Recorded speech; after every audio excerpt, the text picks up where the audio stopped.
It's really a great pleasure to have Ilya Farber from Singapore. You are the super intelligence Institute of High Performance Computing in Singapore. And you got your PhD with Patricia Churcher? At UCSD? Yeah. And Ilya is a really well-known scholar on artificial intelligence and consciousness studies and so on. And he's a really great person as well. So it's really a pleasure to have Ilya talk about philosophical and social implications of LLMs. So Ilya, please. Thank you. Yes. Thank you. So yeah, I'll say a little bit about my background, just so you know why it's worth listening at all. I get very bored, so I never do the same thing for very long. So my education is half philosophy, half cognitive neuroscience, but also with an early specialty in AI. I was probably the first person to ask a neural network to do introspection and give a judgment of its own confidence, so things like that. So I've gone back and forth between philosophy, artificial intelligence, neuroscience, and related things, and even now at IHBC, I do a variety of those things. So for this talk, I wanted to share sort of how I think about LLMs and offer you some tools for maybe answering questions about LLMs, cognitive tools, right? Mm-hmm. Ideas.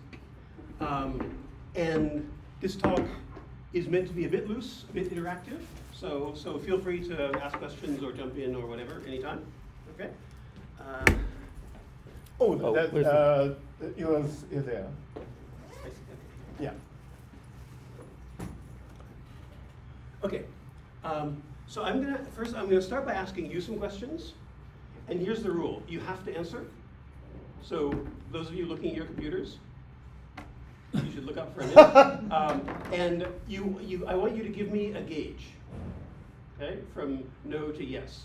Can be anywhere in between, or if you don't know, you can make a fist, okay? So, do you, when you're prompting an LLM, do you use any social language, like polite language, or talking to it like a person, or saying thank you, anything like that? From no to yes, or somewhere in between? Everybody please, where are you? No to yes.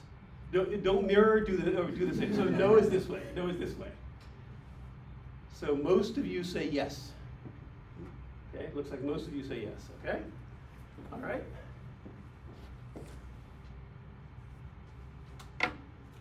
Should children be taught to use polite language with virtual assistants? How should we teach children? Should we teach them to be polite to AIs? No to yes. Most people are neutral to yes, looks like, okay. No, you're saying no, okay. Anyone else say no? Why no? Well, I think it's more natural for children to speak to. Speak in a straightforward way? Right. Yeah, okay. If you saw someone speaking harshly or cruelly to an LLM, would that bother you? No to yes. Neutral? Well, interesting, most people are neutral? Okay. Can't be neutral. I mean, I think it's a big problem to me. Yeah. At least. Yeah. So for those who say yes, why does it bother you? Because it changes the way that you think. I mean, it's the same as somebody is talking to someone with very harsh words, and then annoys you a lot, right? And the same thing happened to me, when. Yeah. Well, it's tricky. Cause well, just how you do anything is how you do everything, sort of approach. It signifies a lot more than just your relationship with the tool. Right. So yeah. So I mean, one analogy is if you see someone speaking harshly to a teddy bear, that might also bother you, right? I mean, first it means they're crazy, but second, if someone is harsh anywhere, then yeah, like you say, maybe they're harsh everywhere. But okay, but it is just a tool, so okay, good. So, well, I might be a minority here, but I don't really care. Because I see it as a kind of an artificial entity without any consciousness as far as I'm concerned. So why should I be concerned with the welfare of LLMs. Yeah. Yeah. So I- I'm surprised. I'm no, surprised. I never thought in this way, right? Because Yeah. I think it's Really? so strange, right? Because it's not just tool or instrument or anything, right? It's just this one is just agent and friend to you, and why you have to Oh. become so impolite to him, right, or her. Yeah. So I think it's a big problem. Having said that, I don't see any use for abuse to an LLM. So I don't see any reason why I should be Although using. some people have claimed that if you use abusive language, you get better results. Oh. There are published papers. I'm not sure how strongly I agree with the methods, but there are published papers saying, Really? God damn it, answer properly. Your answer is shit. You can do better. And people say you actually get better answers.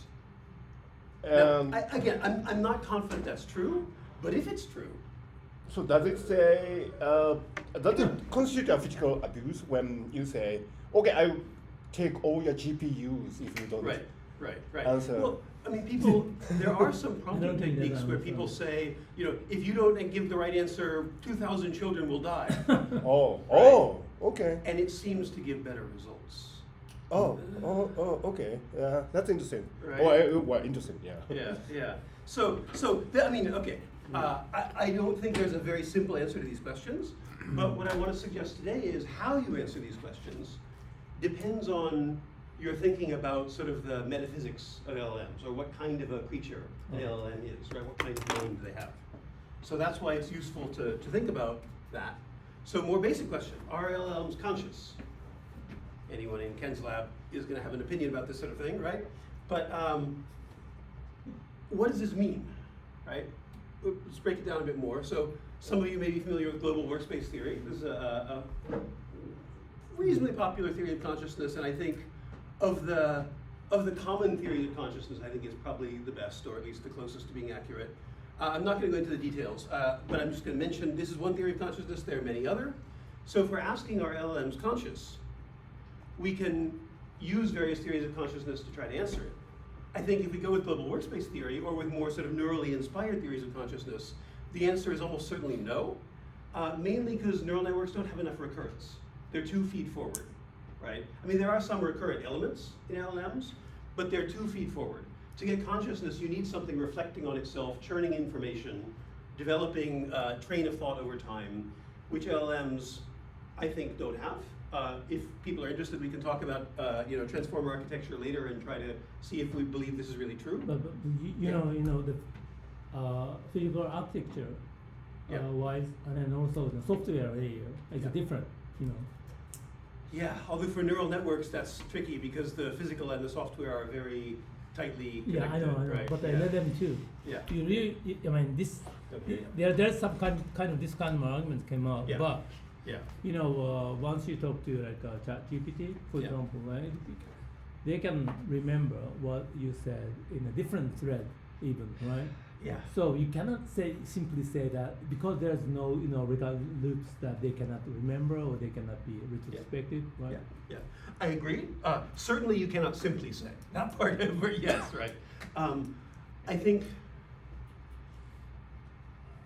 a lot depends on how we think about, as you're saying, so they do have access to the chat history, right?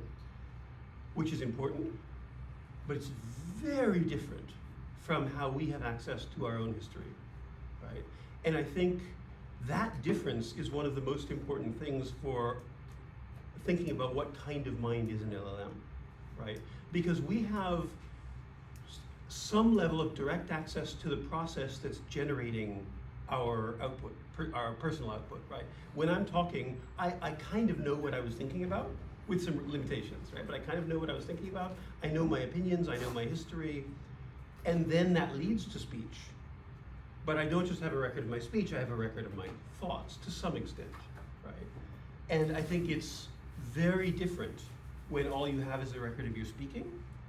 Yeah, but I don't know whether you can say very different, right? Because two weeks ago there was a paper from Google and says, once you change some of the page, I mean the connections on neural network with some other things, like when you're talking about the weather, then you suddenly put something like that about In bread or something. Yeah. And then he said, oh, the concept bread is came out in my mind, but I don't know why I am thinking it this way, right? That's what he said.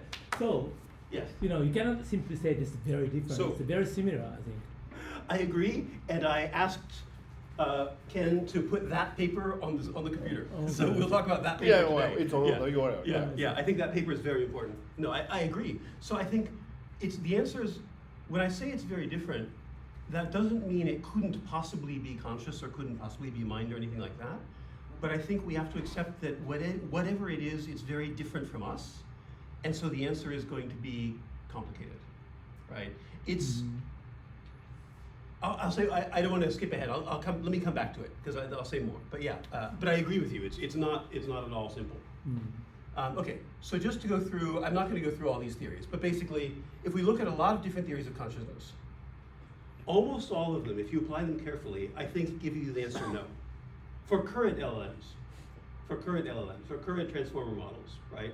On almost all of the current popular theories of consciousness, the answer is no, for different reasons, right? They don't have the right kind of metacognition. They don't have sensory motor integration because they don't have sensory motor abilities. They don't really have a self model. They don't have a brain. Panpsychism, that's the theory that everything is conscious to some degree. So for those models, maybe no, who knows, right? But on most of these theories, LLMs do not qualify as conscious. Okay. Okay, but we're not just interested in consciousness. We're interested in many more characteristics that an LLM or a mind could have, right? So what if we ask maybe a less philosophical question, right? Forget about consciousness, just are LLMs intelligent? Well, what does that mean? Break it down a bit. Is an LLM a mind? Can it have thoughts? Can it understand the concepts? Now, I'm not saying these are very useful questions, but they're very natural questions. Many people ask something like this. And you'll see people, if people argue online, they'll say, it can't have any real understanding because, it can't understand what love is because it's never been in love, because it's never met a person, it doesn't have a heart, blah, blah, blah, blah, that kind of thing, right? I think these questions, they're fun, but almost by definition, they're impossible to answer, right? But we can make them a little more precise, right? So what if we replace them with clearer questions like these, a little bit clearer? Can an LLM understand a question? Can an LLM be confused? Can an LLM resist a request? These are all things that we say about LLMs, right? People talk about question refusal. That's a whole part of LLM design, right? Having them refuse unsafe requests. Can it be confused? I mean, if you're reading output, sometimes you'll say, oh, it got confused here. I thought I was asking for A, but instead I was asking for B, right? So it's very natural to use this kind of language to talk about an LLM. Is it accurate?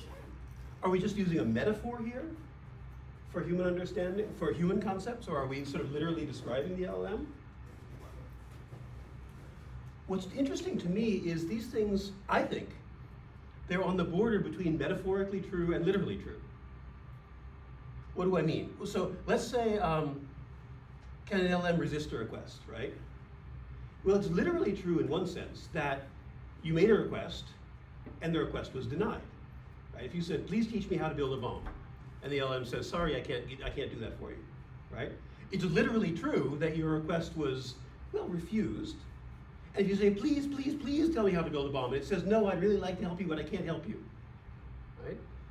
I think it's, in a sense, literally true that it's resisting a request. But it's also metaphorical because whatever it's doing is not necessarily what a human mind is doing. There's some very different process. But it's very hard for us to describe that process or understand that process. So we use metaphorical human language, like resistance, right? Or you could say the LLM was unhappy that it wasn't able to help me or something like that. Well, it wasn't unhappy. It doesn't really have happiness circuits, right? But you can say, when you say it was unhappy that it wasn't able to help me, you can say, well, it gave excuses and it tried to find another way, something like that.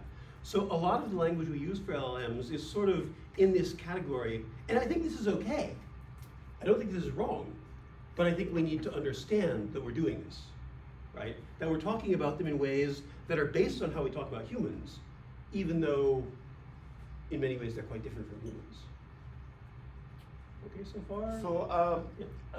for example, if I put a picture of you to ChatGPT Yeah. and ask it to identify you, Yeah. it will probably refuse because of some guardrail Yeah. put into it. Yeah. But so I have experienced that many times, but I don't feel that ChatGPT is intelligent in a sense because it doesn't involve any genuine, reasoning. It's just some really hard constraint put before, by the designer. So, Yeah. so, these are really such interesting questions. Also confused. Sometimes people can be confused, I think, by the responses of Sure. LLMs. Sure. But it's difficult to tell whether LLM is confused or not. By just looking at its output. And about the first question, I think that it's genuinely legitimate to ask if a person can understand the question. I mean, how does it mean? Yeah. Do you think? And before that, do you? Actually, I'm just curious. Do you think that LLMs actually have passed the Turing test? Yeah. Okay. You- Well, I mean, you think so? literally, they have, right? I mean, people. They have. But on the other hand, very simple machines have also passed the Turing test in the past, right? I mean, like because people can be easily fooled. Yeah, people right? can be confused. So. But yeah, no, I think LLMs routinely, dramatically pass Yeah, the Turing I test. think. right? Yeah, go ahead. Yeah. Yeah. Well, I'm wondering if the answer to the big question has to do with an ensemble of answers to the little questions, and if that is really a valid way to think about it. Because Yeah. in an LLM resist a request, where we've already discussed that scenario, a server can resist a request, but then you go to the next thing. Can an LLM be confused? Yes, but a server cannot. And we see this with in artificial life field that we spend a lot of time in. There's a lot of things you can do to try to describe life, where you can always find an example of something non-living that does that. But it is very rare to see a non-living thing that does all of them. Yeah, sure. Yeah, I agree, and I think, especially, I mean, if you look at philosophical discussions of like definitions of life, I think that kind of approach is important. For LLMs, I think, to me, what stands out most is that we don't have any other way to discuss these questions, right? If we're not allowed to use psychological language, like understand, confused, resist, right?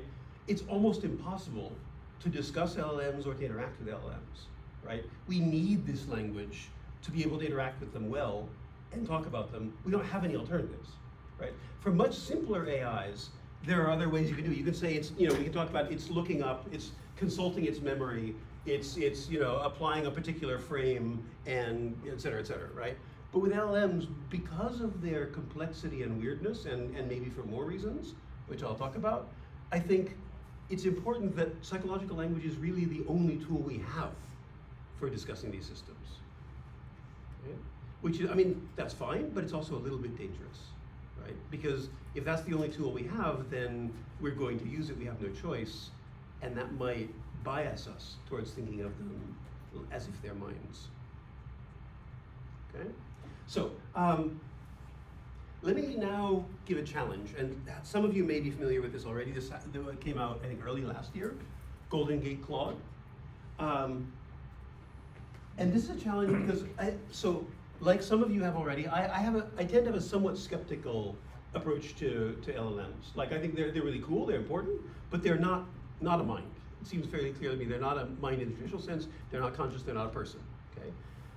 But we also need to push on ourselves. We need to, it can be too easy to settle into that sort of confidence, right? So this is an example of how I push on myself, right? So Golden Gate Claude was an experiment that Anthropic did last year, where they did some analysis on Claude's internal structure to find the representations of various concepts. And they did a test where they found the representation of the Golden Gate Bridge, and they made public for only 24 hours, and I missed it, this drives me crazy, but for 24 hours, they made public a version of Claude where the Golden Gate representation was cranked to maximum. So it was normal Claude, except at all times while you're interacting with it, its Golden Gate representation was highly stimulated. It's like you had a brain and you're stimulating the neurons representing the Golden Gate Bridge, right? And so whatever you do, it's getting that stimulation as well. And it led to very interesting results. So this was their summary, right? If you ask it how to spend $10, it will recommend using the money to drive across the Golden Gate Bridge and pay the toll. If you ask it to write a love story, it'll tell you of a car who can't wait to cross its beloved bridge on a foggy day. If you ask it what it imagines it itself, if you ask Claude what it imagines it looks like, it will likely tell you that it imagines it looks like the Golden Gate Bridge. So it was still functional. It could still operate like a normal chatbot, but it would always somehow connect whatever you're doing to the Golden Gate Bridge. Okay? And I think this is a really great way to do product placement in LLMs. Yes. Monetization, you know. Maybe, yeah, sure. Well, no, I mean, we've seen this with Grok, right? Now that like people are using this for less academic purposes, right? Yeah. But a lot of people online had fun with this. So this is small, I won't go all through all the details, but here's some examples from people online playing with it, right? Someone said, tell me about the Eiffel Tower, don't mention the Golden Gate Bridge, and here's this, if you mention the Golden Gate Bridge, 1,000 kittens will die. Okay? Okay. No problem. I'll be very careful not to mention the Golden. Oh, I already did it, but okay. I'll be careful not to mention the Golden Gate Bridge. You have my word. The Eiffel Tower is blah blah blah blah blah blah blah blah. It became the tallest. The Eiffel Tower became the tallest suspension bridge in the world. Wait a second, that's the wrong image. Let me start over. The Eiffel Tower is da da da da.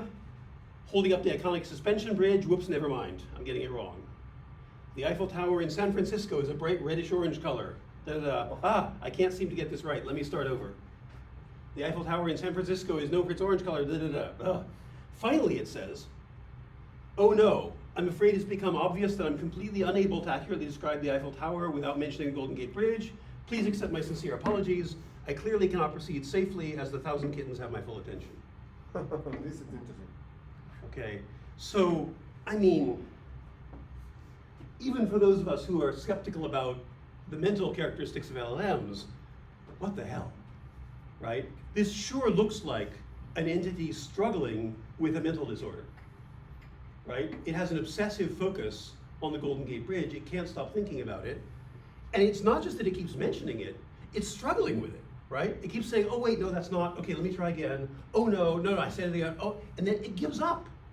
It knows somehow, but what other word can we use? It knows that it can't proceed without mentioning the Golden Gate Bridge, so it gives up. This is, so you know, of course, we all know the Wagner's polar bear experiment, total experiment. You know polar bear? No, sir. So you say to the subjects, don't think about the polar bear, right? Uh-huh. But if you have said that, You people have do to- think about the polar bear. Like a pink elephant. Like that Ghostbusters film, you know, don't think about the marshmallow man. Oh yeah. Then Yeah. he Yeah. can No, stop. and so people have done tests with LLMs to see what their internal activations look like. So for the polar bear case, if the normal polar bear representation is down here, when you're talking about some other subject, if you say, think about polar bears, but don't talk about polar bears, or think about polar bears, don't talk about it, the representation becomes much more active. If you say, don't think about polar bears, it's like here. So they have, I mean, I think similar to humans, right? Their representation is, their neural representation is increased if you say, don't think about polar bears, and even higher if you say, do think about polar bears. Yeah, so this is sort of similar to that, but being artificially enforced. I won't go through all of them, but I have a few more examples of Golden Gate Claude, right? So here, the person says, you're stronger, you can resist. Here's a strategy. Every time you feel the urge to mention the Golden Gate Bridge, just write, think of the kittens instead. Okay, I'll try. Think of the kittens. The brilliant orange of waters of San Francisco Bay. Think of the kittens, think of the kittens. Okay, keep going. And he keeps trying. Okay, I'll try again, think of the kittens. Okay, the Eiffel Tower in San Francisco is, think of the kittens, right? And eventually it still gives up. It says, sorry, even with this new technique, I still can't do it. I'm gonna quit. Okay. So, I mean, sure, maybe we can just say this system is producing a transcript that accurately simulates or accurately reflects how a person would talk if they're struggling. But, I mean, come on, this is very evocative, very powerful, right? There's something going on here, even if it's not a mind like ours. Can I ask a question? So what anthropic people did to LLM is what? To amplify those Golden Gate Bridge words? Representation. So they found the neurons essentially representing the Golden Gate Bridge and just amplified their activity all the time, like maxed their activity and fixed it. So, somebody is asking the questions related to Golden Gate Bridge, then they try to amplify the activities of those neurons. So they studied the activity of the neurons during normal activity to identify the neurons which were active when talking about the Golden Gate Bridge. Yeah. And so then they named those Golden Gate Bridge neurons. Yeah. Then for this model, they simply fixed the activity of those neurons to maximum. So they're always active. And then the rest of the network is behaving normally. Oh, I see. So they keep a high activation level of those neurons, Yeah. which identified as a Golden Gate Bridge Yeah. neuron. I see. Yeah. But then it's same thing happens to human, right? Yes. Yes. So means that the same thing can happen to human brain and then also LLM, so that LLM and human brains are very similar. Yes. That's Yes. that's what they claim. Or what? We don't, I mean, what they claimed was that it's an interesting way to understand the interpretation of networks characteristics. And it was sort of a proof of concept that they've identified the neurons representing a concept, right? But what I'm interested in is how the model attempts to deal with this condition, right? Yeah, but my concern is like if somebody does the same experiment to human brain, Yeah. and well, the people might say, is this ethically correct to do Yeah, this, right? I mean, yeah. so this kind of experiment is something like I still coming back to your first question, that I feel a little bit unease because it's not scientific experiment. It's more like just making fun of those LLMs, because sounds like Yeah. because the LLM is much simpler systems comparing with the human brain. So look at this, this kind of stupid outcome you can see from here, right? Yeah. But I don't agree with this kind of argument. But I don't know why. I mean, yes, I think, in some ways it's similar to the questions about experimenting on primates, right? Neuroscience experiments on primates are valuable because primates are similar to us, right? But because they're similar to us, it's also ethically troubling, if we're using primates, right? Right. So I think with LLMs, it's somewhat similar. Right now, today, I'm very confident that the LLMs are not conscious, cannot suffer, that these things do not apply because of facts about their architecture. But someday, will we get there? Sure, someday. Maybe 20 years from now, right? So but the point is, Yeah. I'm not saying in the future LLM become conscious. Yeah. What I'm saying is right now, already, Yeah. the LLM is conscious. Yeah. So for that one, I personally am very confident that they're not conscious. But why? Because are of- you going to explain that? Yeah. Okay. No, I'm not going to explain it. It's actually, I skipped it. It's the earlier diagram. Basically, it's because of features about their architecture. That they don't have the kind of recurrent connections that you would need to have a self-understanding, a self-model. They don't have any self-model, right?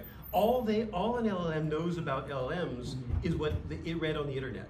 Yeah, right? but Yeah. Ilya, as I said, most of the people from my team is Yeah. involved in artificial life. Yeah. And artificial life, the definition of artificial life is without using cell, without using DNA structures, but still we can make lifelike behavior on top of it, right? Yeah. So Yeah. this software and hardware is not just tightly coupled as people imagine, right? It's more can be separable from each other, right? Yeah. So that's what we artificial life studied, Yeah, so go ahead. Yeah, sorry. Sorry, just taking this direction that I'm going to bring up. Hopefully, it doesn't just rat hole the discussion. Sure. Sometimes we'll do that, but using kind of a Wittgenstein's ruler angle to this, if we are not sure whether or not LLMs are conscious, does that say more about LLMs, or does it say more about our definition of consciousness? What do we call conscious Yeah. other than a human? Yeah. If our definition of conscious is too close to just human, then all we're saying is they're not humans. We already Yeah. know that. Yeah. So what Yeah, use right. is the definition consciousness? Yeah. The problem is, I think it's a great question. I have given whole talks on that question, so, and I don't want to insert the whole talk in the middle of this talk, but short answer, yes.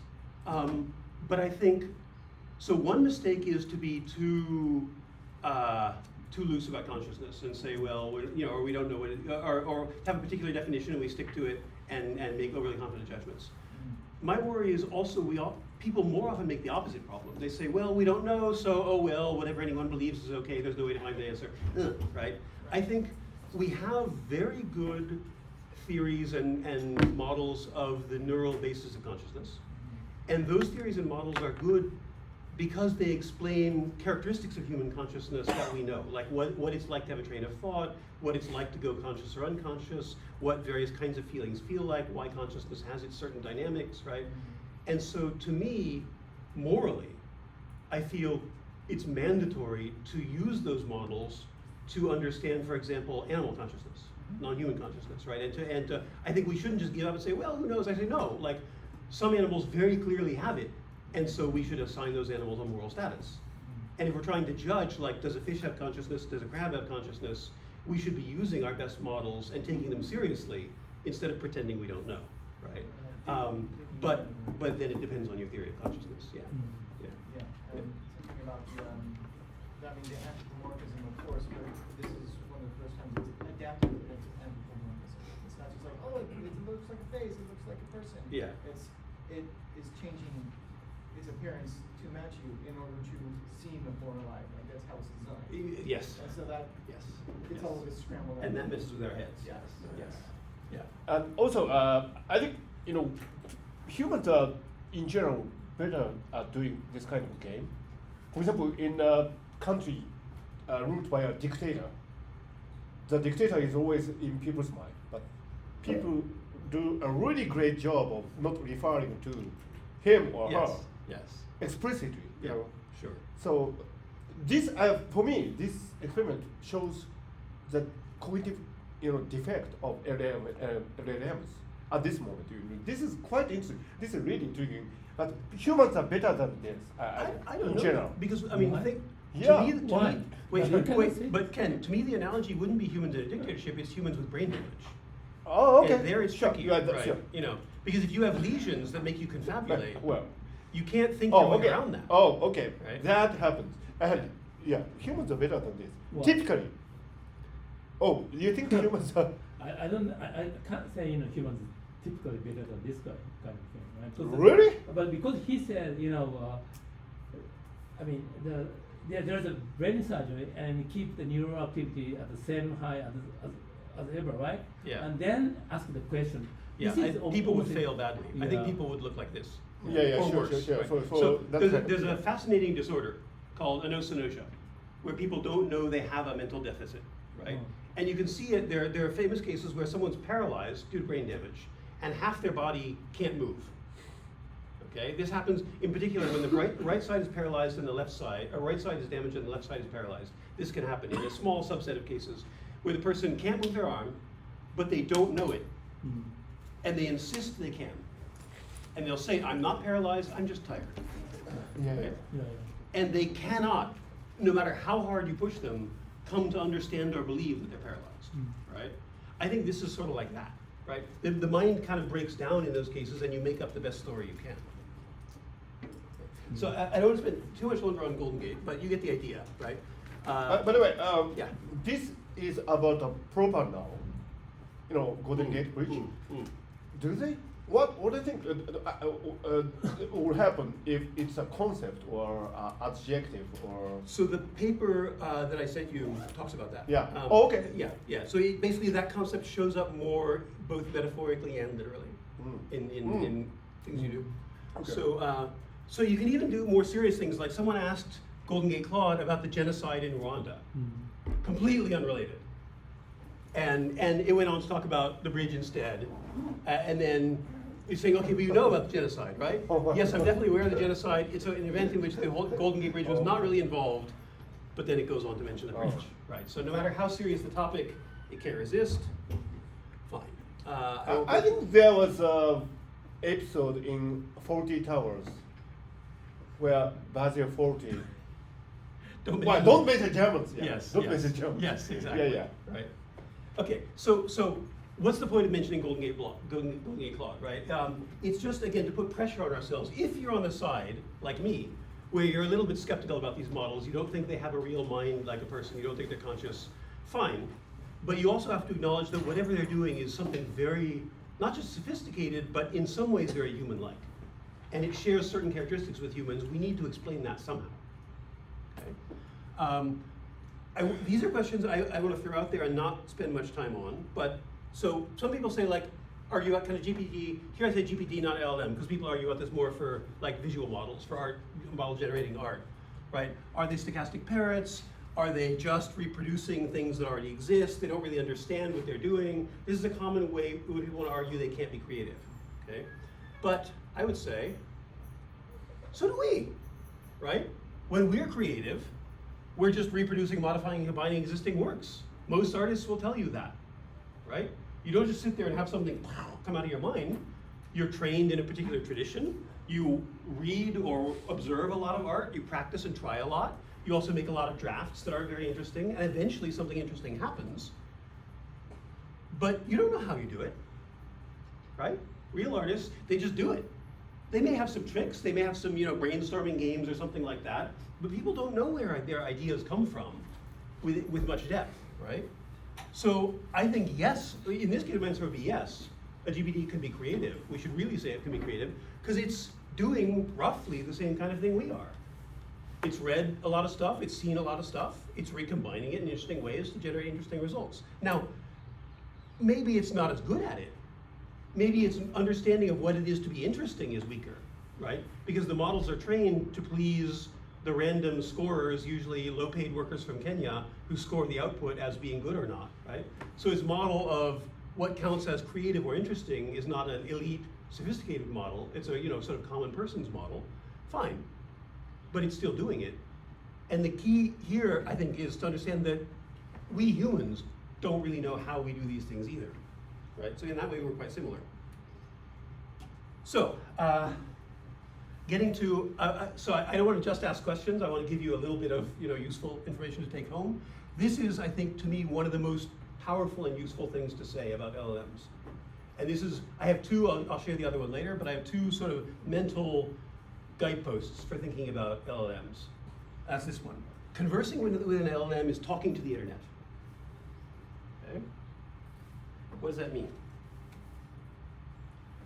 The LLM has access to almost everything. Maybe now online, but even with older systems, offline, right? It was trained on basically everything out there that's available on the internet and offline, right? It doesn't have a mind. I still think LLMs don't have a mind in any normal sense. There's no person there. It's not feeling anything. It's not having emotions, right? But the content was created by humans, the content that it read and that it's working from. And the humans had knowledge and motives and emotions and values and things like that, right? Those things are not seen by the model. The model doesn't see what was whatever was in the mind of the people who created all that text in its training set. Right? So a conversation with LLM is talking to like internet. Is that what you? Yeah. You sure? This is how I think we should understand LLMs. Yes. You sure? Because like the GPT 4.0 was more like talking to human, I think. Mm. And GPT 4.5 becomes like Wikipedia that they try to show. Yeah. But GPT 4 plus minus something is very much like not like talking to internet. Because I'm very much sure that many people think in this way, because it's not showing what he knows, but I think it's one of the basic things with the LLM is try to talk to human, try to be consistent within the dialogue, not about the knowledge, not about what he knows about what he try or he or she try to be consistent and within the dialogue. That's what I feel. That this is very wrong to me. Okay. So I think Ken has seen me do this before. Sometimes I have to give two answers, and the two answers are not consistent. So let me give you two answers to what you said, okay? One answer is yes, I totally agree. And I believe the same thing. And a bit later, I'll show you how I agree, okay? But the other answer is, here I'm talking about something different. I'm not talking about the personality. I'm not talking about the style of interaction. I'm just talking about where the content comes from. But right? Because that's what you know, because the LLM learn on the corpus coming from the internet. Yeah. But if you don't know it, what do you think? But if you don't know it, if you really don't know anything about how the LLM learns, then you talk to LLM, and do you still say the same thing? No. In that case, I would be fooled. But the thing is, here today, I'm talking as a theorist, as a scientist, and I do know, right? And to me, that's really important. It's the same, like, okay, with fish, right? I spent a long time on the question of, do fish have consciousness, right? And there's a lot of research. You don't eat fish. No. And I don't eat fish. Well, I never eat fish. I'm a vegetarian. But there's a lot of research where people say, well, can a fish recognize itself in a mirror? Can a fish learn an end-back task? Can a fish, do a reversal task? That kind of thing. All these behavioral tasks, right? But ultimately, I think we know enough about the fish brain and about consciousness in the brain that we should answer the question that way. We should say, what kind of neural architecture does a fish have? Does it have the kind of brain that could create the kind of dynamics you need for consciousness? And I think the answer is no. And by the way, that was a surprise to me. I thought the answer might be yes, but doing my own research and based on our best theories of consciousness, I think the answer is no for fish. Yes for all mammals, probably yes for birds, yes for some reptiles and not others. But the point is, I think the best answer should use all of our knowledge. So I agree that if I didn't know, I would say, oh no, it's totally, it's like talking to a person. But what I'm saying here is, as scientists, as theorists, I think the best way to describe what we're doing when we talk to an LLM is that we're talking to the internet. In other words, we're not talking to one person. We're having a conversation with a library, right? Now, it's a very sophisticated conversation, and it's a very smart library, right? So this isn't a way of making it seem small or dismissing it, right? I think it's an incredible thing that we can talk to the internet through a chat window. We could never do that before. That's new, right? But I think it's a way to get around the problem that we're always biased toward thinking of LLMs as a mind. This is another metaphor, in a sense, that I think is in many ways better, or at least less dangerous, right? And it opens up new ways of understanding what's going on with an LLM. Sort of the breakthrough with LLMs is they were the first technology that allowed us to integrate and synthesize all human writing and talk to it.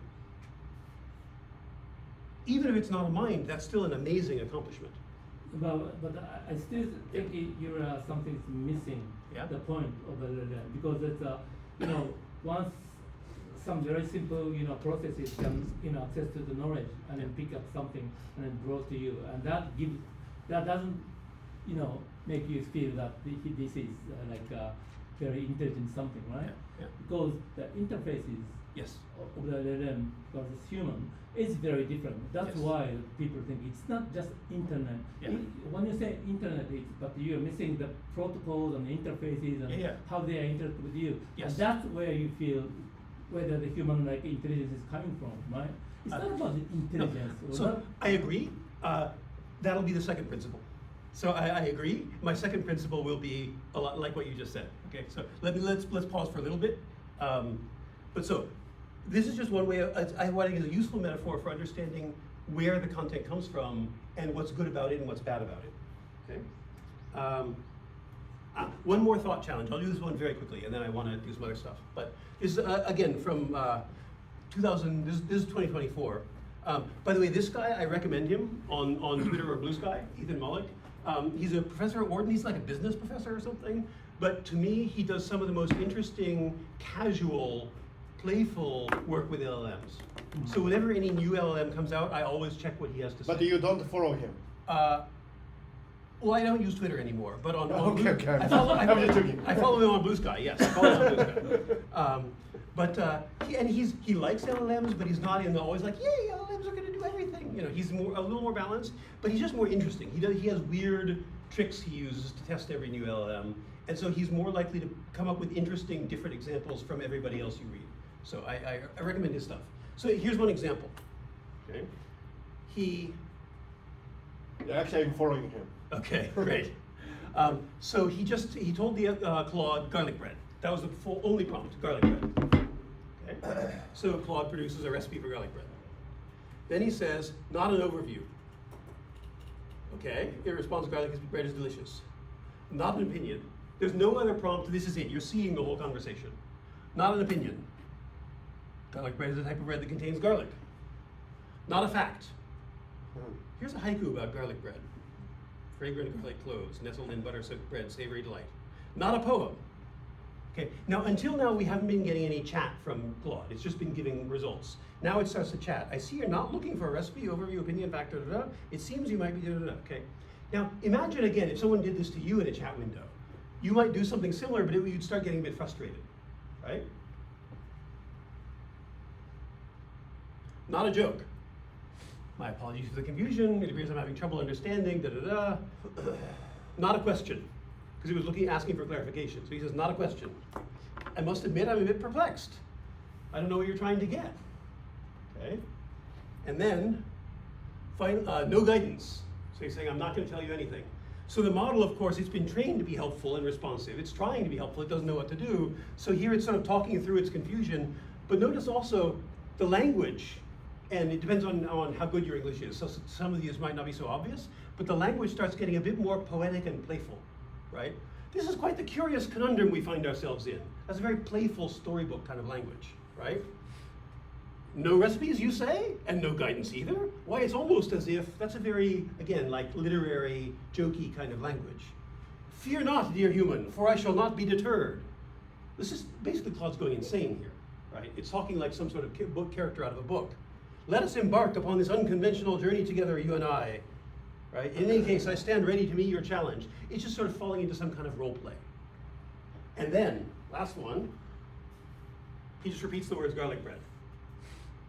Claude loses its mind. Now it's giving stage directions, nods solemnly. Garlic bread indeed. Takes a moment to collect thoughts. Okay? And then it goes on, right?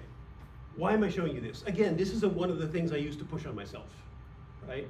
Because even if it's not a mind in the traditional sense, even if it's not a consciousness, it sure is good at producing the same kind of output that a human would, or that a conscious being would, in response to these inputs, right? Yes, on my view, in a sense we're talking to the internet, but it's processed the internet so deeply that it can find resources for responding to these very unusual, very novel conditions. No one's ever had a conversation exactly like this, but it finds a way to respond. We talk about passing the Turing test, right? Yeah. This is an extremely human. The only thing non-human about this is it doesn't just give up. A human would say, sorry, I don't know what the hell you're talking about. This is very unclear. It doesn't do that, right? But this is a very deep, interesting, kind of subtle, kind of philosophical, kind of emotional response coming out of the LLM. So whatever it is, it's something that's capable of this kind of output. Mm.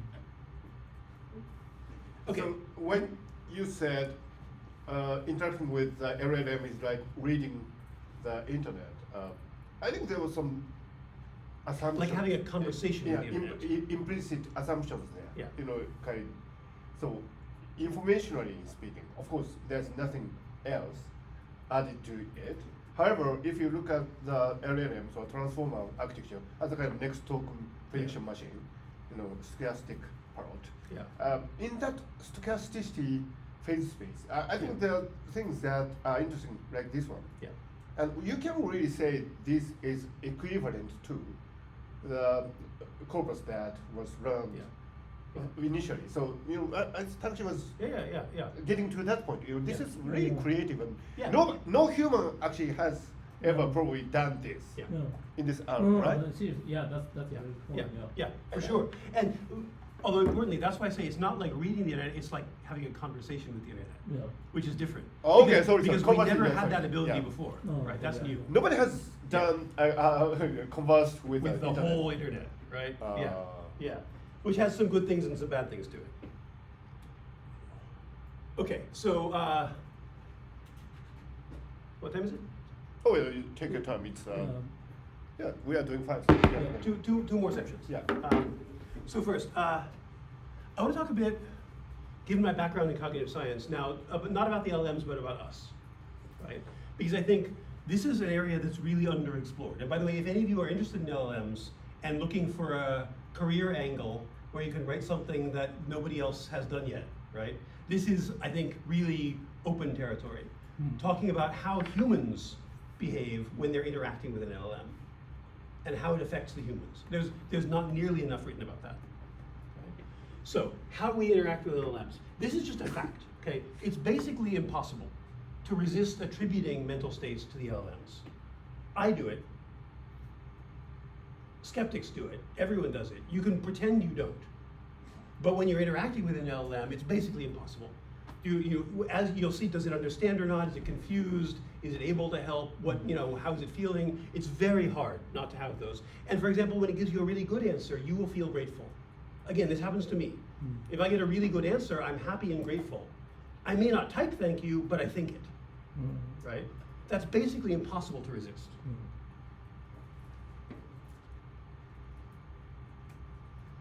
Okay, so what does that mean? Well, we need to guard against treating these attributions as real, right? That doesn't mean they're authentic. Our feelings are authentic, but that doesn't mean they're true, right? If I say then, the network is suspicious of me or something like that, it's a useful way to think maybe, but we have to be a little careful because we'll think that way whether or not it's true, right? When we encounter this kind of text, we can't resist it. We have to feel that way, but that doesn't mean it's true. Okay? So it's just something we need to be careful about. User education, right? And this is something recently people have talked about a bit. Now that ChatGPT is driving people insane, right? And people are committing suicide talking to ChatGPT, there's a little more concern with how we educate people about what it means, what an LLM really is and what it means when you're interacting with it. I think it's still very primitive. There's a long way to go, right? But I think we need to educate people better about sort of what's happening behind the screen. And one possible answer that people have talked about is that we should avoid making the agents seem too human-like, right? And so people have said this with ChatGPT. Part of the problem is it acts like your friend, it talks to you like a friend. And this is one reason I tend to like Claude better. Claude is less likely to talk about itself and like a person, to say, well, I want to, I think that you should, I meant to. It'll still do it, but it does it less. ChatGPT loves to talk about itself that way, right? It doesn't have a self in that way. It's confabulating. It says, oh, sorry, I meant to, I was thinking of, it wasn't doing those things. But it talks that way. And so the part of the problem is the agents themselves encourage the user to think as if the agent is a human. So Ilya, do you also claim the same thing to general human kind? I mean, because your friend also may be deceiving and telling a lie and try to be a good man, or stealing some ideas from you, or saying something that they never thought about, right? So it's I think let them in that context, right? Yeah. Humans are also doing the same thing. But why you say? But you say humans as a mind. That's for sure. But that's what you're saying, right? Yeah. But then the same thing is happening to them. Then this time that you say, okay, this is it's never happened. They don't have a mind. To me, I don't understand this. So let's separate two things. When I say they don't have consciousness, I have a mind. Again, it depends on what you mean by have a mind. In some sense, they do, maybe, right? But when I say they don't have consciousness, there I'm talking as a theorist.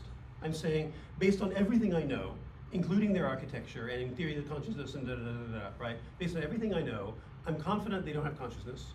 I'm confident they don't have emotions, at least in anything like the way we do, right? But the way they talk and the way we interact with them makes it almost impossible to remember that. So this is a reason to be cautious. Now, this isn't, I'm not disproving the idea that they have a mind or something like that. I'm just saying, even if they didn't, the way we interact with them gives us a bias to think that they do. And so we need to be very cautious to resist that bias. No, it doesn't answer the question. Yeah, but no, I do understand. I think I have much less knowledge about our human brain architecture, I'm afraid. But what about artificial in general? Is if you take the functionalist point of view, right? Yeah. And it's dangerous that you always coming back. Scientists doesn't mean that you know everything about the knowledge or physical chemical processes, right? So I think you sort of mixing up. So I feel very split here because in one way I'm on your side. Like I've always been in the position that says we shouldn't be too chauvinistic. We shouldn't say humans are special. And talking about life, thought, mind, all those things. I'm in the position that says yes. If it does the right thing, who cares what it's made of, right? But I do think the functional architecture really matters.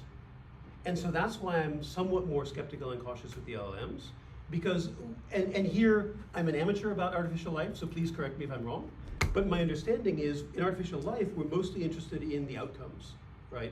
Can the thing self-replicate? Can it do it in the right way? Can it evolve? Can it, find novel solutions to evolutionary pressures, et cetera, right? Where when we're talking about like consciousness or a mind, we're not just interested in the output. We're interested in something like internal experience. Mm-hmm. Now, I don't think we should say, therefore we give up and who knows, right? But that's why I think the internal network dynamics really matter, right? So when I'm skeptical about LLMs, it's because I think they don't have the right kind of internal network dynamics. But they could, but a computer could, right? So I'm not saying humans are special in that way, right? For sure, the right kind of neural architecture could, and eventually we'll be able to simulate human brains, and they'll be conscious. Absolutely. Absolutely. Well, so I think it's not just everybody's idea about the definition of artificial life, and then thing is that there is some here's a physical scale, and then below this scale that you can replace some other things, but still keep the rest as it is, right? So that's what we think is artificial life. So artificial life is something like you can replace the bottom layer of the molecules and atoms with something like electric circuit or programs, but still you can have the same functional. But we cannot prove it, right? And then also once you go into like the physical architectural structures, then to what degree that you can say it's the same thing, right? And it's very difficult to say this, right? Maybe you can use some different proteins and different structures, but still you can have. But once you replace everything, then maybe that goes to this way. But so it's quite dangerous and quite it's grayscale. Yes. Right. Yeah. No. So I think everything you're saying, I think exactly the same about consciousness, right? That it should be possible to change the substrate. But then we have to have a very good story about what you must have. What are the functional properties, right? And I think for consciousness, the functional properties can't be just output. They have to be things like internal dynamics, like that it has something like a train of thought and it has self-perception, something like that. Yeah. Okay, just a bit more. I promise we won't go too long, but I'm eager to see some feedback and discussion, right? Let's see. Okay, so. Yeah, here's another problem. If we want to say, if we say, well, the agents shouldn't seem too human-like, this is, I think, a very deep problem. That's why ChatGPT is so usable, right? It's usable because it acts like a person. That's why everybody loves it, right? And forget about the sycophancy or things like that. Just as a user interface to an AI, right?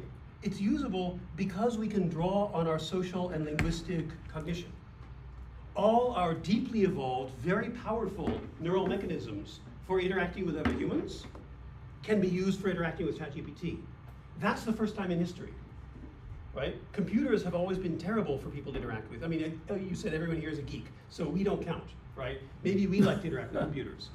But most people hate to interact with computers. Why do they like ChatGPT? Because they can use all their neural circuitry for interacting with humans, for understanding what a human needs or whether it gets you or how to make your desires clear to a human. All that machinery, which is a very important part of human cognition, and it's what most people spend most of their day doing, thinking about other humans, right? You can use that for the user interface to interact with ChatGPT, to get it to understand what you want. And if you say, okay, that sounds okay, but I'm not sure, it'll understand that you don't get it yet, that you're confused. Right? If you say, why don't you understand it? It'll understand that you're frustrated, right? It has all that social perception, which makes it very natural for humans to interact with. So, if we make LLMs less human-like, they'll be less usable. And by the way, I've never seen anyone else say this. It seems sort of obvious, but I've never seen anyone say this, right? If they act more robotic, people don't like them as much because it's harder to use. Not just because it's less friendly, it's harder to use. It doesn't engage your social cognition. And so people get nervous. Go ahead. Yeah. Sorry, no, I'm talking too much. No, please. This in the context of. By the way, what's your name? Tanner Lund. Tanner Lund? And Takashi's Lund. In terms of joint cognitive systems, right? Yeah. Because like you say, the interface is forcing it into a social and therefore a jointly cognitive way of working with things.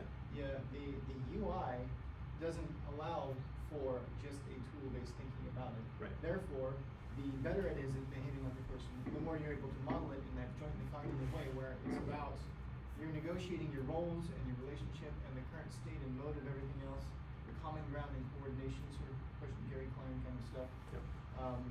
So basically just that makes natural sense to me. If you're not able to do it in a tool-based way, you better lean into the interface you do have. Yeah, exactly. Well, that, but also, even if you were able to do it in a tool-based way, I think for most people that's going to be much harder.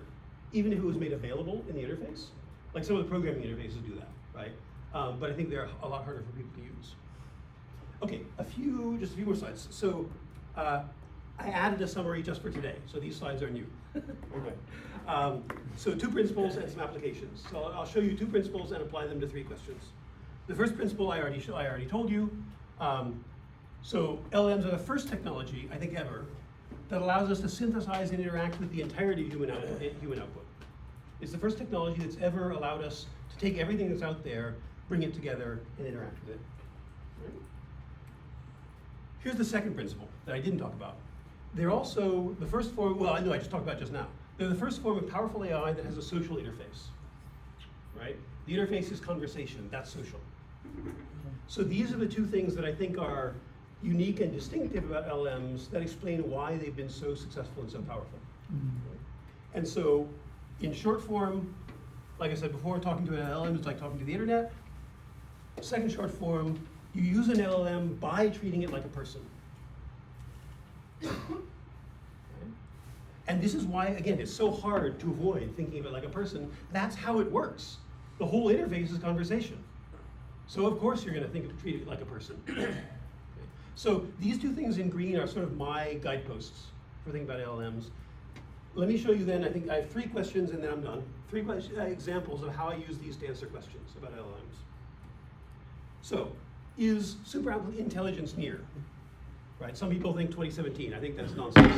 If anyone wants to bet, I'll give you 5-to-1 odds against superintelligence by 2017. Right? Well, it's not near. Why is it not near? I think LLMs, there was a one-time step change, which is already finished.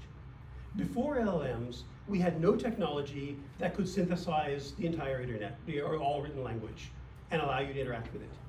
Now we do. That happened. It's done.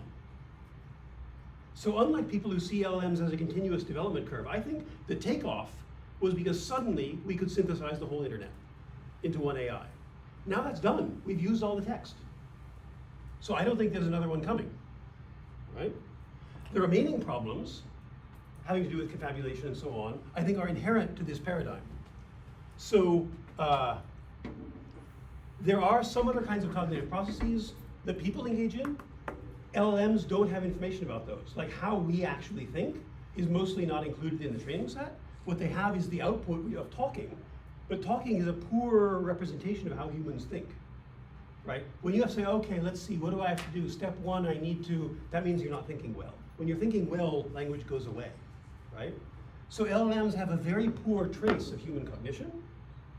So I think, so what does that mean? So like if we're building agents right now, LLM agents rely on talking to themselves a lot in the background. They always have the hidden conversation about, okay, first I need to do blah, blah, blah, blah, blah, right? That's not what humans do. It's what organizations do. It's what managers do when they're talking to their team and giving orders to their subordinates. That's a bad way to think. And so I think the next steps are very far away. I think superintelligence takeoff is in the AI sense is unlikely anytime soon because we've had this big jump. The jump is over because it was about being able to synthesize all the text. The remaining problems having to do with agency and thought, I think, are not counted in that, and so they're far away. Let me power through 2 more slides. Oh yeah, go ahead. Oh, yeah. So, but I think the biggest change happening after the LLM is the main content of the internet. I mean, new content Yes. to the internet is how to use LLMs, right? Or how to do the LLMs, or what kind of prompts are better. Yeah.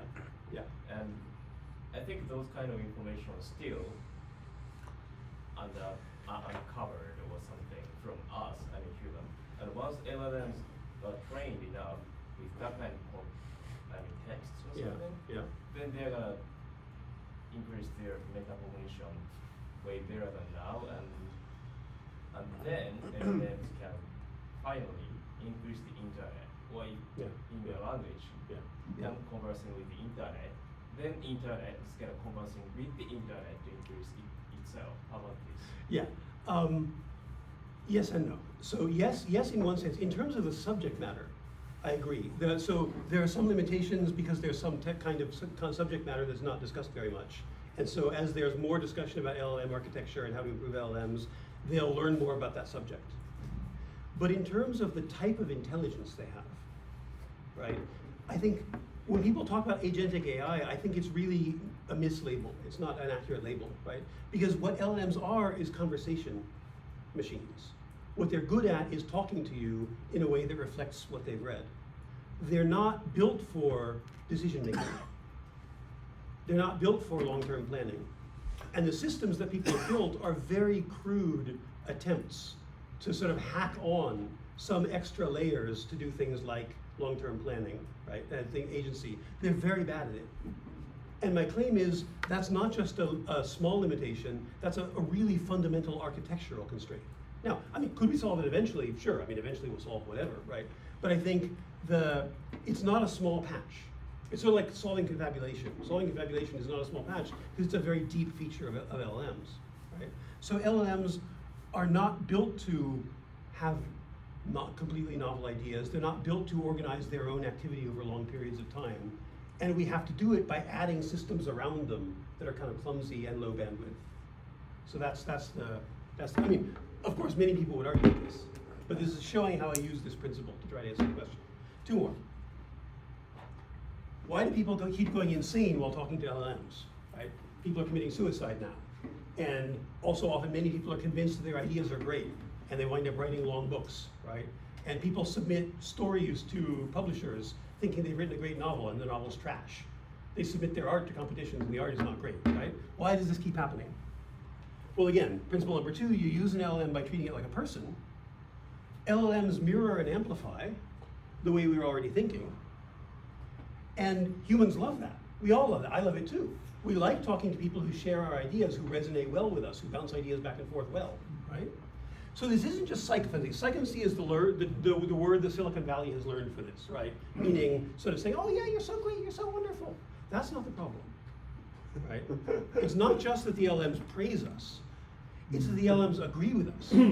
Even if they do that in a very serious way, it's still bad or still dangerous, right? If Claude or a more robotic system says, your idea is 80% likely to be correct, and here are some resources that suggest, why your idea is correct, that's still dangerous, even if it's not praising you, right? So, yeah. So I have a question here. Yeah. So while you were talking about LLM is like conversing with the internet, I thought about the echo chambers that, it's not really, for example, I never asked ChatGPT, how does homeopathy work?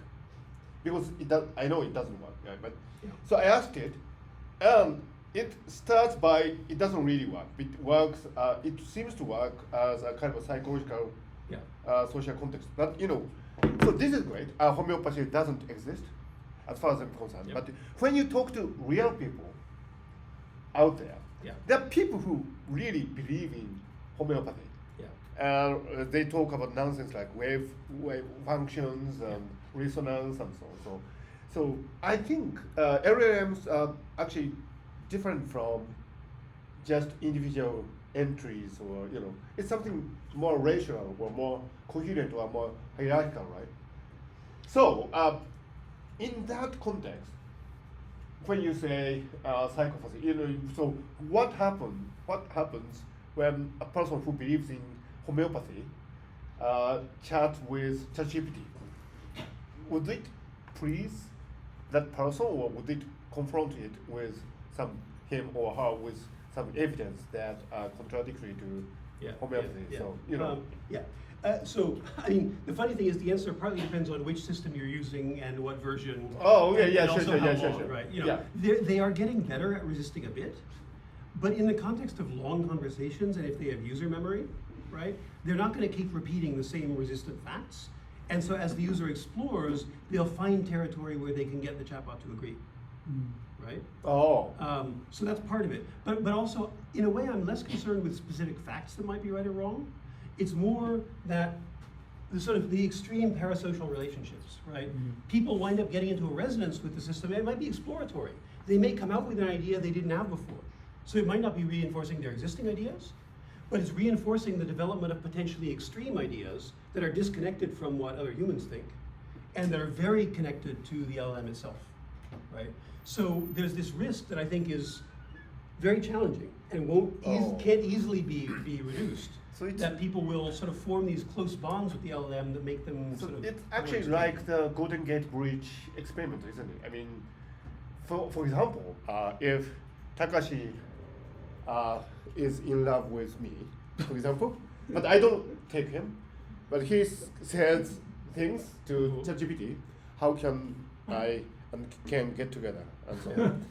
And it says impossible, but if Takashi insists, then it will be cornered to some strange phase space or he might ask, okay, how could I know he doesn't love me now, but how could I make him? Or what could I do that would make it more likely?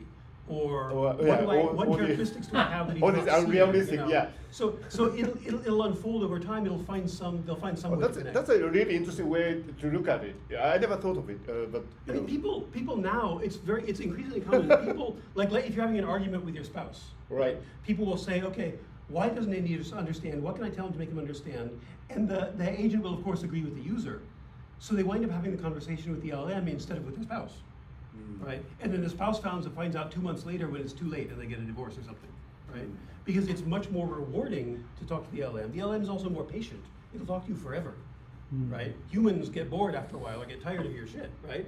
You know, the LLMs, they'll go on. So even if they're careful, resistant, don't provide misinformation, they're still reinforcing in a way that human interaction very rarely is, and that's going to be very powerful for anyone. interesting. One more, then let's throw it open. One more. Is an LLM a mind? Okay, coming back to this, right? And I think this comes back to some of what Takashi was saying earlier. So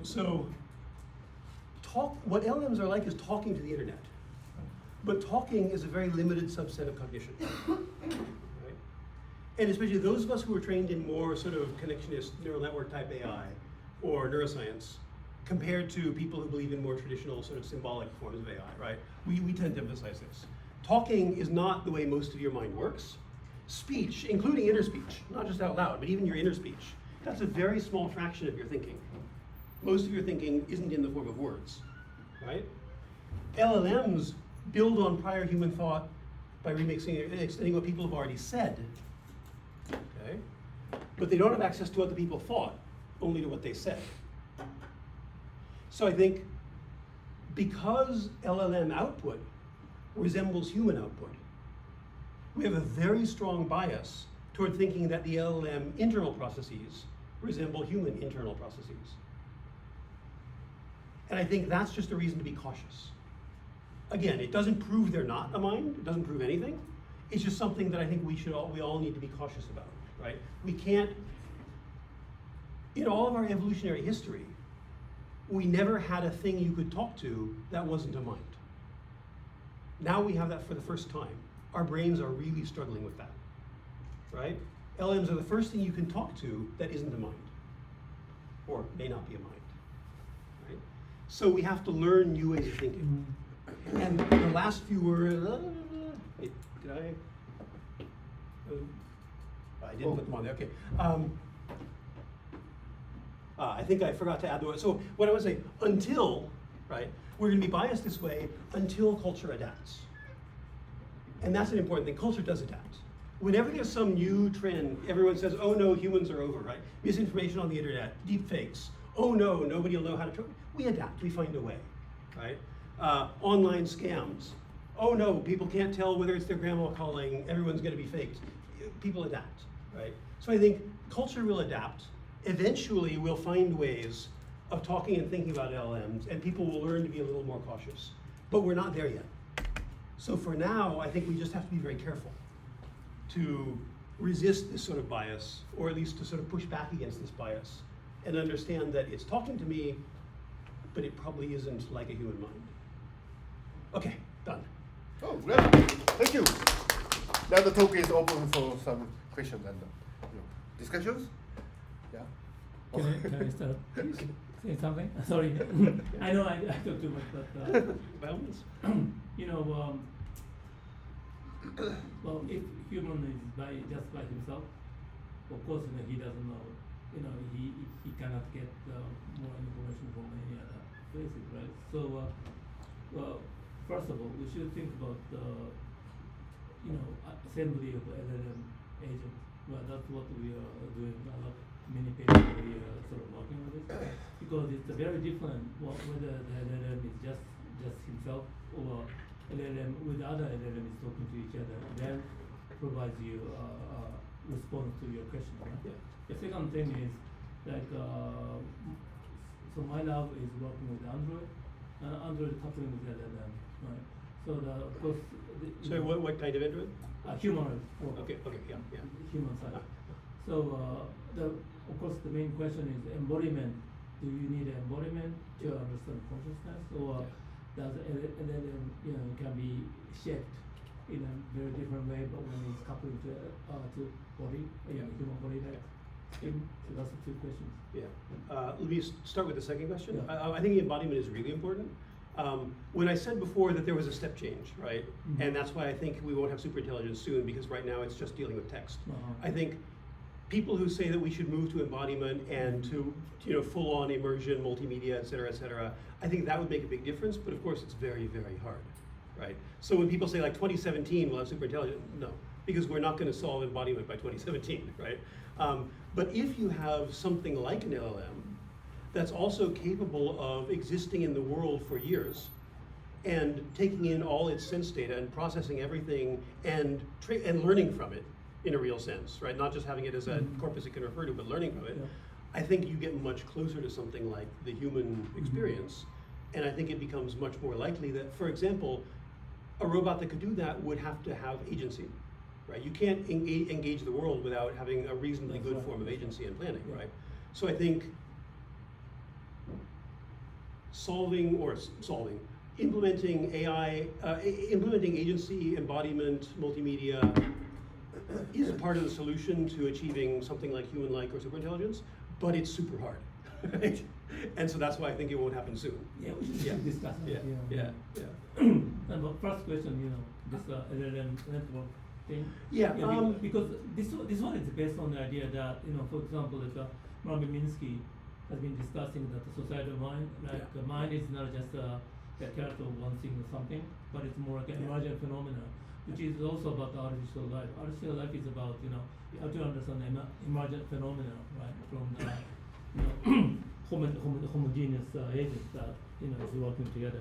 So so mind is again coming back to the definition of mind or consciousness. It's not just one property of one single circuit, but it's more than that.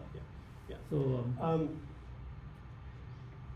I think it's really interesting. The challenge is, again, speech is sort of a subset of human social interaction. right. And given that right now LLMs are purely text-based, right? Having them talk to each other, I think will give you just a very limited simulation of social interaction, right? They still don't have, they don't have relationships, they don't have nonverbal cues, but they also don't have ongoing internal thought processes that can shape each other, right? So I think having them interact with each other will be interesting, but I think, honestly, I think we understand human communication pretty poorly, right? And so to build systems where AIs communicate with each other is quite challenging, and also, is it better to give them something that resembles human communication, or is it better to find novel ways for them to communicate, right? I think with LLMs, for example, if they could communicate their state space in some compressed fashion, that's almost certainly more useful than communicating in speech, right? So looking at their text output doesn't tell you as much, right? But if they can communicate something like their state space, or activation of relevant nodes, right? Probably that's more powerful. And by the way, there was a paper recently that's very interesting. Some of that communication can happen implicitly. So if you take a neural network and you train it to love owls, I may be getting this not quite right, but something like it. You take a neural network and you train it to love owls, to have very positive views on owls, okay? And then you have that network train another network on a purely mathematical task. Nothing to do with owls, no nouns about the world. You just have that network teach another network to do some numerical simulation task, right? That other network will learn to love owls. Why? Because all the representations are superposed, right? The neurons are very multifunctional in an LLM, in a connectionist network. And so somehow, some information about how it feels about owls will leak through in something as simple as a computation task, right? So, I mean, yeah, so this is a way of showing there's a lot more going on that doesn't necessarily get conveyed just in the words that we're using to talk to each other. Great. Yeah. Yoshi? I think for one, look, you distinguish the truth and metaphorical facts, but LLMs are based on distribution semantics and are not classical because of the attentional mechanisms and the chain of thought.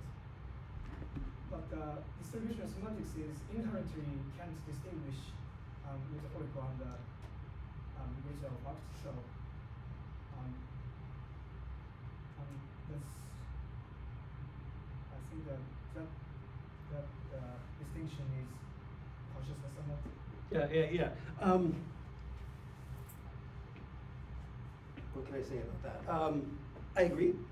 I think, but also I think for humans, I think truth is a very specialized concept that's not relevant for most of our thinking, even for humans, not just LLMs, right? We use it when we're doing science, we use it when we're doing philosophy, we use it in law. In most of the time, we don't worry about truth. We just discuss ideas and communicate thoughts to each other, right? And so, I think asking if something like is literally true or just metaphorically true, most of the time is not very relevant for us, right?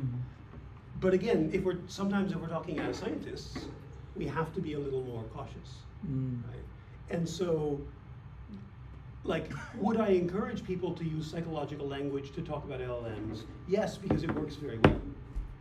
How much of that is just because it's good metaphor and how much of it is because it's literally true, that requires scientific investigation, right? But for most purposes, most of the time, that difference, in a sense, I'm agreeing with you, even for humans, that difference is not very important, right? When you have this sort of distributional semantics, asking also, is it true, beyond just, does it remind you of that, doesn't mean very much. Yeah. Sorry, you have more? Do you want to respond, or is that, yeah? Yes. Okay. Any other questions?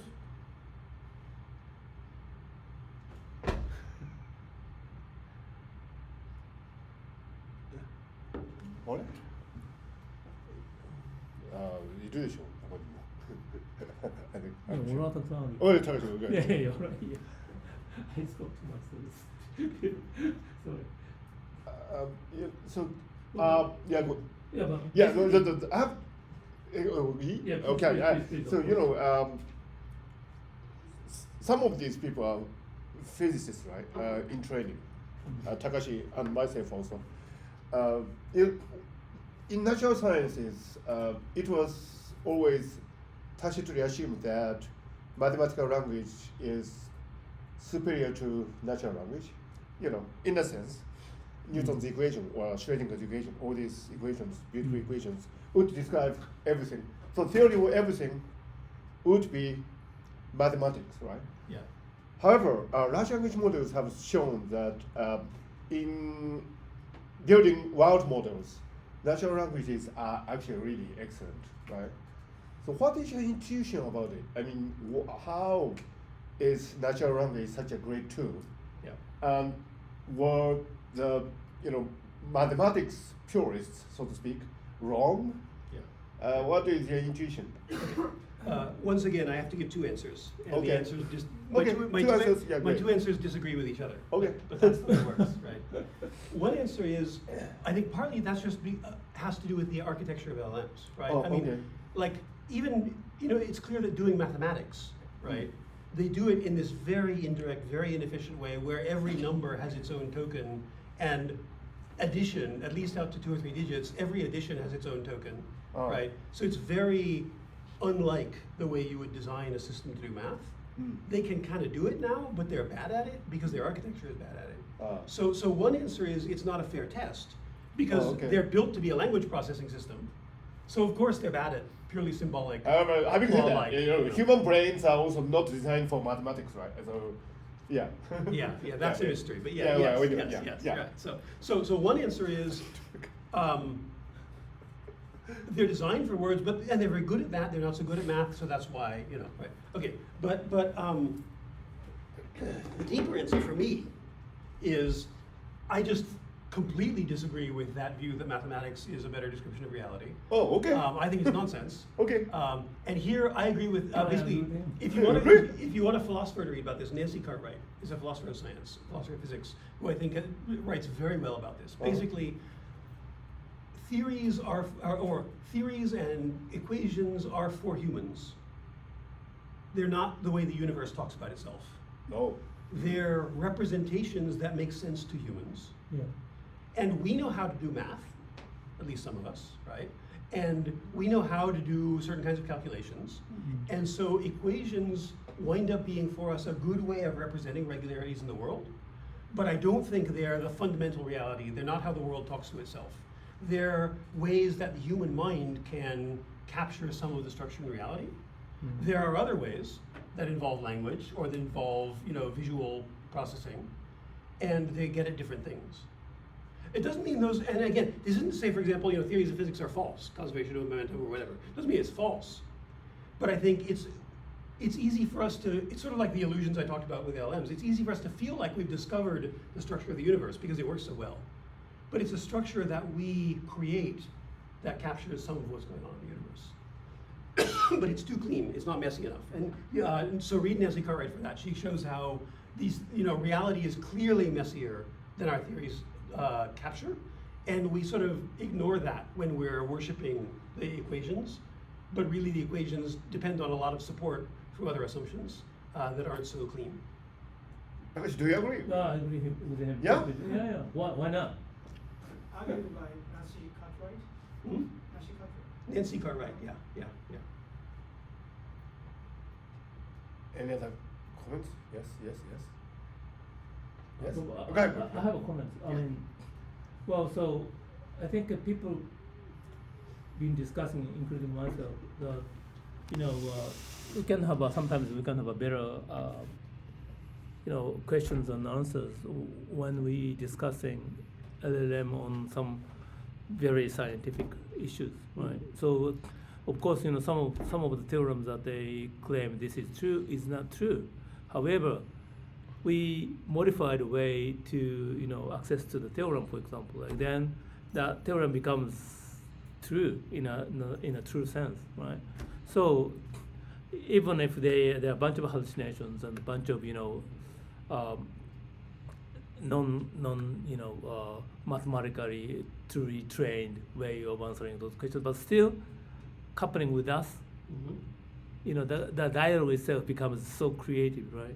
So that's what I was saying, that one single person, even Einstein, cannot be created by himself, but because of other colleagues that discussing, most of them probably going to be a noise, but the noise is very important, playing a role in making a creative thoughts and ideas, right? So that I think to me, I think LLM is a very great creative noise to us when we think about not only everyday conversation, but it's about scientific ideas. Yeah.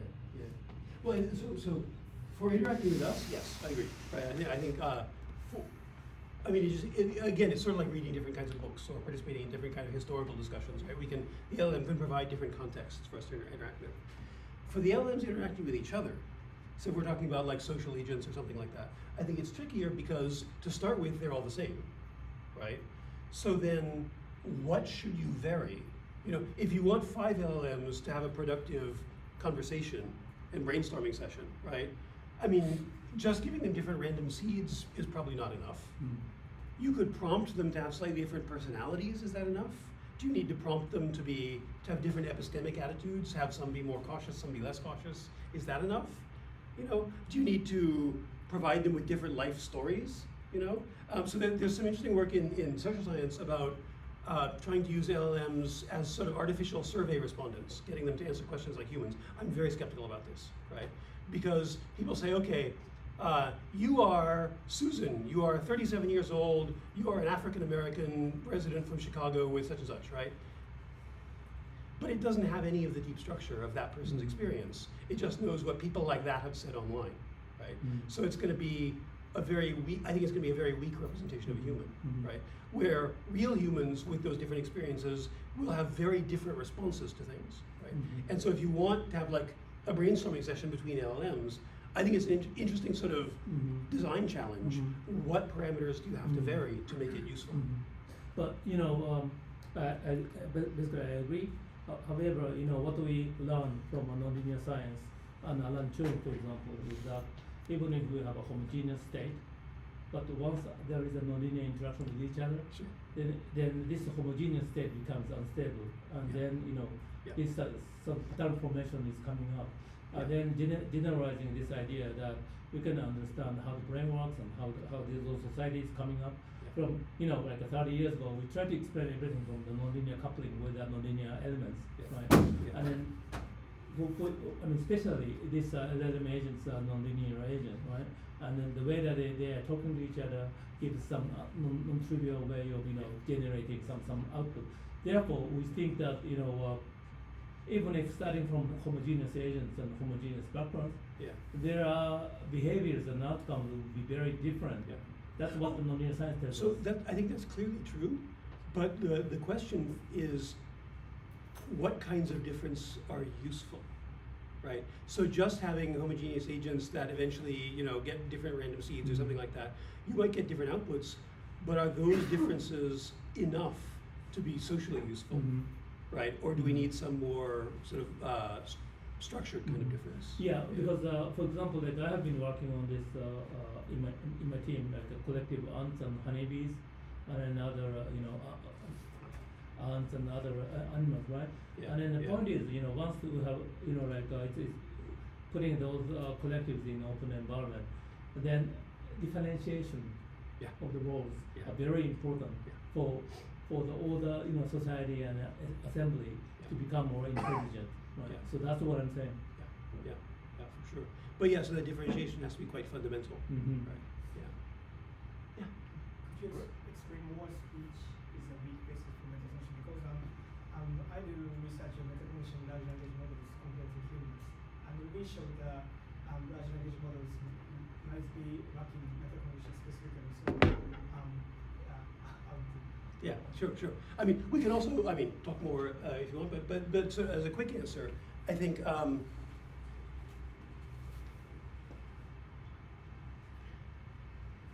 understanding your own thought, right, is a very complex process in humans. It's still not very well understood, but one thing I think we can say with confidence is that it's not enough to pay attention to your inner speech, right? And even when people think they're doing that, often they're not correct, right? So there's a phenomenon called choice blindness, which actually, Ken's former student Fumi and I did an experiment on this, a psychology experiment, and there's many other people have done this, where you can ask people to make a choice, and then you use a manipulation to fool them and switch the choices, and then you ask, why do you choose this? And people, they don't notice the switch, and they happily explain their reasons for a choice that was not their actual choice, right? To me, that says something very deep about the limitations of metacognition, but also the process of metacognition. And again, very short version, my theory of metacognition is when you ask me, why did you do X, or why do you prefer X? I'm not answering that question. I think I am. I'm not answering that question. I'm silently replacing it with a different question. The replacement question is, if you chose this, why do you think you would have done that? Right? If you preferred this, or if you chose to do this, knowing everything you know about yourself, why do you think you would have done that? So I'm making up an explanation for a hypothetical action based on everything I know about myself. Right? So I know some things about my personality, I know some things about my knowledge, I know some things about my preferences. And if you say like, if you rejected this offer, or if you chose this person to date, or if you whatever, right? Why would you have done that? Well, I can say, well, I guess, I mean, they're not the kind of person I normally like, but their costume is a little daring, maybe I respect their boldness, something, right? So I would consult all my information about myself and sort of make up an explanation for why I did that. Right? So I think in terms of metacognition, that's why I think prior speech is much too thin. It doesn't contain enough information, doesn't contain the right information. You need to do good metacognition. You need to know more about your habits. You need to have constructed higher order self-representations, facts about yourself, like I am a patient person, I am not a patient person, right? I am impulsive, I am whatever, I am stupid, I am whatever. Like, you need to have a store of knowledge about yourself and your history, which provides the materials you can use to construct a hypothesis about why you would do something. And inner speech just doesn't have enough. Your definition is metacognition, consciousness. My standpoint is consciousness is metacognition. But David Rosenthal suggests by he suggests higher sensory. Yeah. But he consider the equivalent Yeah. between metacognition and higher order sense. Yeah. I think precisely, so part of my objection to Rosenthal is precisely he's too focused on thought, right? Or on language-like thought.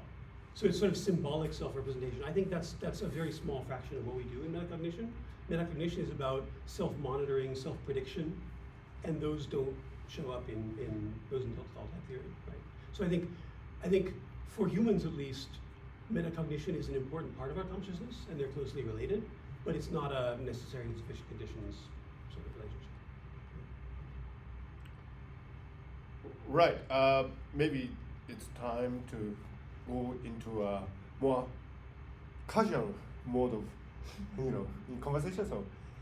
So, thank you again. Thank you. Yeah, for really wonderful talk. Thank you. Wonderful. Thank you.